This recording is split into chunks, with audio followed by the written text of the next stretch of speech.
അമ്പലത്തിൽ നിന്ന് തൊഴുതിറങ്ങിയിട്ട് ഞങ്ങൾ നേരെ പോയതും കുട്ടികളെ ഡ്രസ്സ് വാങ്ങാനാണ് കേട്ടോ. പൂരം പ്രമാണിച്ച് എല്ലാവർക്കും ഒന്ന് ഡ്രസ് കോഡാണ്.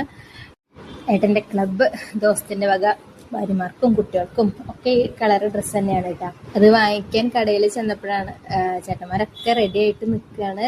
നമുക്ക് വരവും കാര്യങ്ങളൊക്കെ കുറച്ച് കഴിയുമ്പോഴേക്കും എത്തും. അവനവൻ്റെ ടീമിൻ്റെ ഡ്രസ് കോഡും തയ്പ്പിച്ചിട്ട് ഇതാ വാങ്ങിക്കൊണ്ട് പോവുക. ചൂടാണെങ്കിലോ നല്ല കൊടും ചൂടാണ്. ഏട്ടനതാ ഉപ്പുമാവ് കഴിച്ച് ഇറങ്ങിയതുകൊണ്ട് പിടിച്ചിട്ടില്ല ആൾക്ക്. അപ്പോൾ ഒരു ലൈം കഴിക്കണം എന്ന് പറഞ്ഞിട്ട് ഞങ്ങൾ തൊട്ടടുത്തൊരു ബേക്കറിയിൽ കയറി. കൂട്ടത്തിൽ ബ്രെഡ് എന്തോ പൊരിച്ച സംഭവം കേട്ടോ, അതും ഒരെണ്ണം വാങ്ങിയിട്ടുണ്ടായിരുന്നു. ടെക്കിക്കും ഇക്രുമോനും കിച്ചപ്പനും ഉള്ള കൂളിംഗ് ഗ്ലാസ് വാങ്ങി വെക്കാന്ന് വിചാരിച്ചു. ഉച്ച കഴിഞ്ഞാൽ പിന്നെ ആകെ തിരക്കവേ.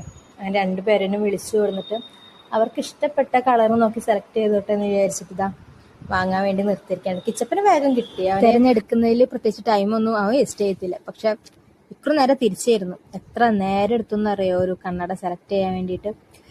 അത് കഴിഞ്ഞിട്ട് ഞാൻ ഏട്ടനെ കൊണ്ട് കുറച്ച് പൊരിയും നുറുക്കും 6 നമ്പറും അവർക്ക് ഐറ്റംസുകളൊക്കെ വാങ്ങി. കാരണം വൈകുന്നേരം ഇതൊന്നും വാങ്ങാൻ ആളെ കിട്ടിയെന്ന് വരില്ല. അപ്പോൾ നേരത്തെ കാലത്തെ ഒക്കെ വാങ്ങി വെച്ച് നോക്കുമ്പോൾ അതാ ഞങ്ങൾ ഓർഡർ ചെയ്ത ബിരിയാണി എത്തിയിട്ടുണ്ട്. അപ്പോൾ അവർ അഞ്ചുവേട്ടനാണ് ഏൽപ്പിച്ചിട്ടുണ്ടായിരുന്നത്. അപ്പോൾ എല്ലാ വീടുകൾക്കും കൊടുന്നു കൊടുക്കാൻ വേണ്ടിയിട്ട് ആളിതാ വണ്ടി കയറിയിരിക്കുകയാണ്. 11 മണിയാകുമ്പോഴേക്കും ആ ഏരിയയിലേക്കൊക്കെ ഇത് എത്തിയിട്ടുണ്ട്. എന്തായാലും നല്ല സൂപ്പർ ബിരിയാണി ആയിരുന്നു കേട്ടോ.